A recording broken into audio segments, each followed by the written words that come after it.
After Season 4, Zane's character kinda took a backseat. However, Season 11 was set to change that, because it had Zane as the main villain, trapped as the Ice Emperor for decades. This should have been a huge, character-changing story, but instead it feels like it just kinda happened. Here's how Ninjago failed to deliver on Zane's biggest story.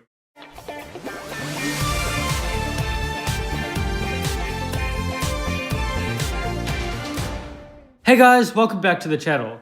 And today we're examining why Zane's decades-long Ice Emperor story feels so insignificant. Zane as the Ice Emperor is a great idea.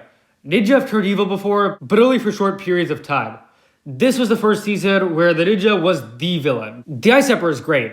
Of course, Zane is a robot, and I feel like they amplify that here. The Ice Emperor is cold and cruel, and his redemption is a great scene, but it has some big issues. I don't love that Zane, who was evil for decades, just instantly and completely becomes good. It just doesn't make sense, and it feels, frankly, cheap. And even in Season 11's finale, we can see signs that the Ice Emperor story is just gone. The Ice Emperor story in Season 11 definitely had some problems, but I don't feel like this season was the worst offender. Season 12 was a great place to follow up, and it made sense with its own story. Okito and Racer 7 have to break their programming. And isn't that kind of similar to what Zane did in Season 11? This entire premise feels like it's just meant for Zane, especially after Season 11. And I still have no idea why this choice was made, it just feels so strange to me.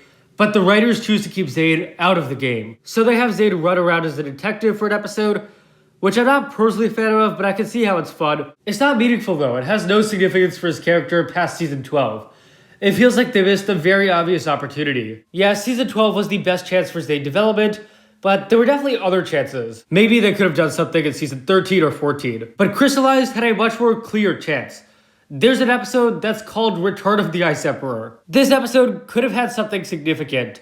Instead, it's very poorly done comedy. What sucks here is they acknowledge the story, they bring it back for the first time since Season 11, and then they just turn it into a joke. The natural end to the story, I feel, was Zane maybe discussing his trauma or grief, or apologizing to his victims. From Seasons 12 to 15, 2 years of Ninjago content, all they had to do was just discuss this story seriously in some way, shape, or form.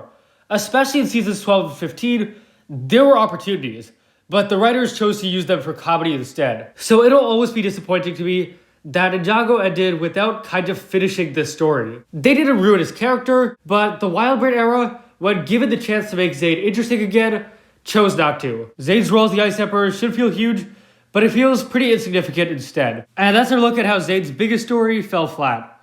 Thank you so much for watching. If you enjoyed, please leave a like, subscribe, share with anyone ever you know. Share your thoughts on Zane's Ice Emperor story below, and I'll see you guys next time.